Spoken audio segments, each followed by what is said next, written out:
D-Lo for boxing. All right, y'all. So I want to talk about Keith Thurman right quick. I saw Keith Thurman being interviewed. I think it was prior to the weigh-in of Dennis Ugas and Manny Pacquiao, or may have been right after the weigh-in.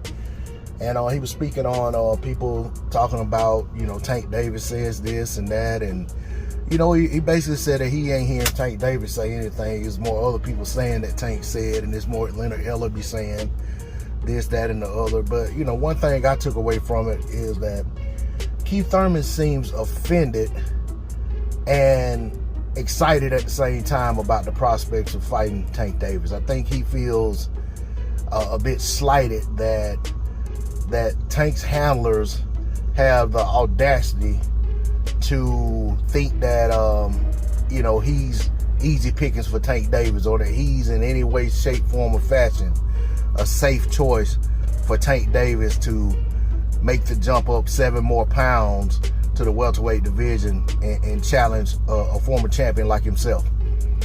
So hearing Keith talk like that, he has the right energy. His he has the right tenor in terms of the way I like for fighters to respond when there's talk of another fighter wanting to fight them. He seems to not be trying to talk his way out of the fight, but more so saying, if this is what you guys want, then let's get this paperwork in order. Let's make it happen. Otherwise, stop using his name. It's kind of my interpretation of what he's saying. As for, Keith Thurman himself, I would like to see Keith in with, any other top guys at 47, any other contenders, champions, former champions, alike. Of course, I know Keith is coming off a layoff, hasn't fought in 2 years at this point. I would very much like for him to get, a decent opponent in for a, quote unquote tune-up, if that's what he wants. But if he wants to go right back into the fray and fight one of the top level guys at 47, then hey, I'm all for that. And maybe he looks at the Tank Davis fight like, hey, I'm coming off a 2-year layoff. This kid's coming up from 135, 130, whatever, basically, haven't had one fight at 40. And, so maybe Thurman's looking at it like, okay, instead of a tune-up against a solid 47-pounder, I'll fight this guy coming off a 2-year layoff. And, when you think about it, that kind of does even it out a little bit. Keith coming off of this layoff, coming off of a loss.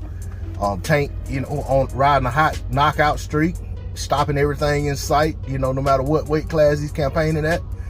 And, Tank has a lot of intangibles. A lot of people look at Tank as just a knockout puncher because they're looking at the punching power, they're looking at the knockout ratio, but Tank Davis can box his ass off. And a lot of people, don't pay attention to that because all they're looking at is highlights of knockouts. Tank is a very formidable foe for Keith Thurman. But they weight classes for a reason, for sure. We're talking about a guy who just, stopped Mario Barrios, got touched a good bit in that fight. I don't know that Keith Thurman has more punching power than Barrios. I don't know that Tank would be as easy to hit for Thurman as he was for Barrios. Barrios had longer reach. He was a taller fighter, probably bigger on fight night than what Thurman would be. You just don't know. Definitely a bigger stature man than Keith Thurman. But at the end of the day, this is just talk. But I like the fact that Keith Thurman's not just using Tank's size or that he fought at lower weight classes as an excuse to just dismiss him.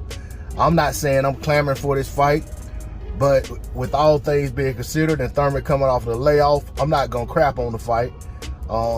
It's not the best fight that could be made for Thurman or Tank. There's a lot more fights I'd rather see Tank in. But if Thurman's up for it and they going to keep using the man's name, they need to go ahead and send some paperwork and see if Thurman wants to fight. Because at the end of the day, all of this clout chasing that goes on in boxing with everybody using somebody else's name when they get ready to announce a fight versus someone totally different, or when they got a fight already on the horizon, that stuff is getting old. At the end of the day, Keith Thurman does need a fight with someone. And if Tank Davis is the fight that he gets, then hey, good for him. Because Keith mentioned pay-per-view several times in this interview. You know, he was talking about Errol Spence Jr. If he wants a pay-per-view fight, big pay-per-view fight, he needs to call him, this and the other. You know, so I think Keith, because he was on pay-per-view with Pacquiao at one time, and I think he, you know, he sees himself as a pay-per-view fighter. So if he's going to be on pay-per-view, he also needs to have the right dance partner. Otherwise, it's going to be pointless for him to be on pay-per-view. He'll just get exposed and not be in the draw that he thinks he is. So I definitely don't have any qualms about them making this fight. It's just, at the same time, bittersweet because there's so many other fights. I mean, I can think of 4 or 5 other fights for each guy that I'd rather see much more. But that's all I got on the D-Lo 404 Boxing. Like, share, comment, subscribe. I'm out. Peace.